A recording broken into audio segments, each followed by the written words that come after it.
A gente às vezes se dedica demais ao campo, só que a gente precisa dedicar ao campo e pensar na comercialização.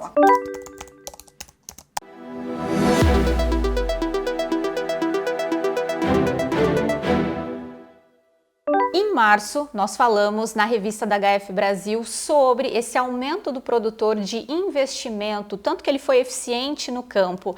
Agora, mensagem para a revista de abril, a gente vai falar e chamar a atenção para o produtor para a questão de comercialização, como a gente pode unir realmente tanto o campo, essa eficiência produtiva, com a eficiência na comercialização, e quem vai conversar conosco é a Margarete Boteon.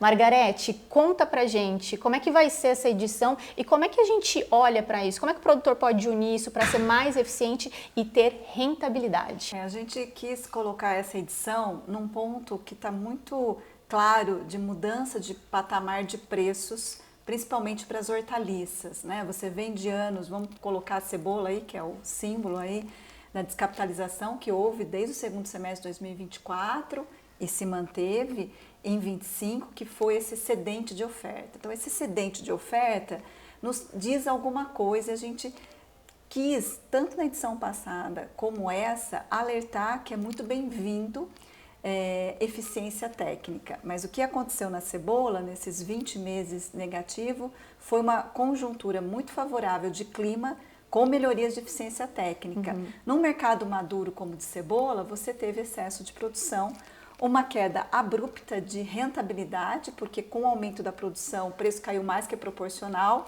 Então, toda a eficiência técnica que a gente teve no campo não se traduziu em rentabilidade. Então, a gente pegou esse gancho, sabe-se que vai mudar um pouco esse patamar de preços e talvez comece a ter uma rentabilidade positiva já nos próximos meses de cebola. Então, a gente não quis perder essa discussão de por que esse excesso de produção é um sinal que a gente tem que estar em alerta.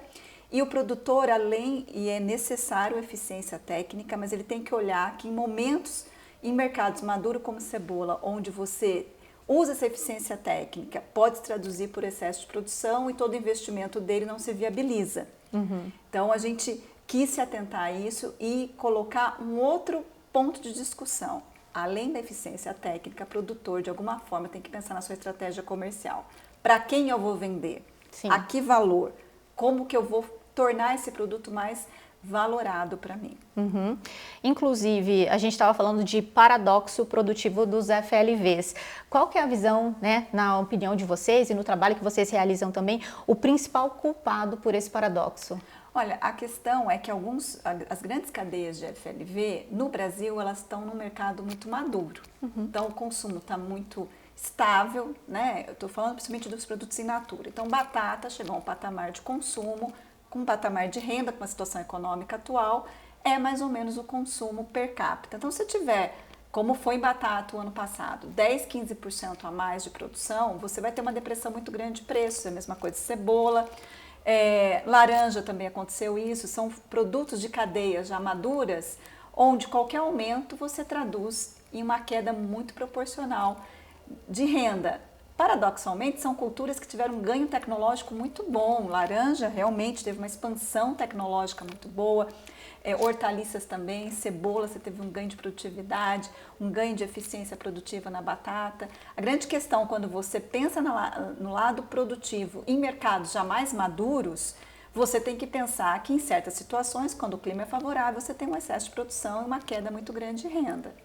Então, e aí? O que a gente faz? Tem que se colocar um ponto adicional do produtor que pode acontecer em certos momentos que o mercado ultrapasse a um patamar aceitável como tamanho de mercado. A gente tem cada vez mais tentado dimensionar esse tamanho de mercado para antecipar para o produtor essa visão, mas ele tem que pensar um pouco que hoje, além da eficiência técnica, precisamos pensar na comercialização desse produto. E é por isso que a gente fala que a matéria mostra que o ajuste de preços começa sempre no campo e não no varejo, né, Margarete?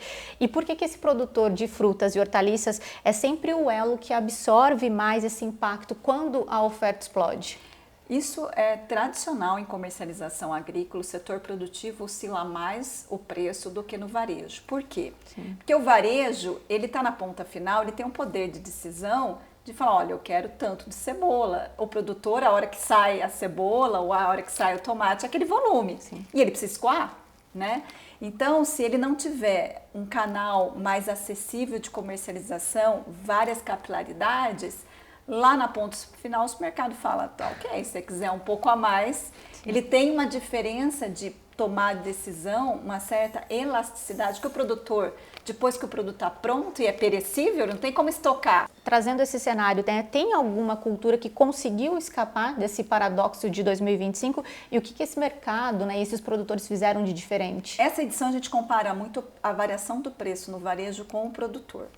Essa comparação fica muito claro que produtos que você tem um beneficiamento nas mãos do setor produtivo, então a maçã, que já vende praticamente embalada, a uva sem semente, esses produtos mais de valor agregado, onde você já tem uma certa coordenação integrada da cadeia, quer dizer, você não sai da roça, você já está num outro patamar de comercialização, você tem uma estabilidade melhor de preços e uma margem não tão distante. E aí a gente falando, você já citou, mas a cebola virou símbolo, né, de toda, inclusive dessa edição também. E aí a gente fala, foram quase 20 meses com preços abaixo do custo de produção. Isso chegou ao ponto do produtor realmente jogarem fora o que tinha sido produzido. Qual foi o impacto desses 20 meses, Margarete, para essas famílias de produtores? Então, você está falando de algumas regiões, como o sul do país, de produtores familiares, de pequenas unidades produtivas, onde a queda de rentabilidade foi muito grande, vai levar um período para uma certa recuperação. Muitos, dependendo da taxa de juros que eles estavam, se eles não estavam numa linha um pouco mais subsidiada desse produtor, ou houve uma renegociação, há riscos muito grandes desse produtor ter muita dificuldade de recuperação. Para o produtor que está assistindo agora, que talvez esteja endividado, né, que é o que a gente estava falando agora também, qual que é a mensagem dessa edição? Então, a primeira coisa é não ter uma bola de neve ou fazer um mata-mata, então você pegar mais endividamento para pagar endividamento, mas ele entender de buscar os direitos que ele tem, principalmente se ele estiver num nível de agricultura familiar. E Margarete, para quem está fora do campo, consumidor, varejista, gestor público, o que essa pesquisa pede de atenção? É importante, a gente às vezes se dedica demais ao campo, que é extremamente necessário. Só que a gente precisa dedicar ao campo e pensar na comercialização. A comercialização, ela não se modernizou como o campo. Então, tem que ter um olhar tanto quanto na produção, entidades, nós da Hortifruti Brasil, produtores, associações, governo, entidades que estão ligadas ao setor de HF, dá mais prioridade à cadeia de comercialização, à modernização dos sistemas e centrais de abastecimento, porque ele muitas vezes não vai ter a capilaridade suficiente de estar à altura da eficiência técnica que a gente tem no campo. Então, ela precisa melhorar. Informações importantes disponíveis na nova revista e lá no site da HF Brasil, né, Margarete? Muito obrigada aí pelo apoio. É isso, gente. Então, todas essas informações importantíssimas que a Margarete acabou de dividir conosco, vocês encontram na nova edição da revista da HF Brasil, disponível no site da HF Brasil. A gente se encontra no próximo vídeo. Tchau!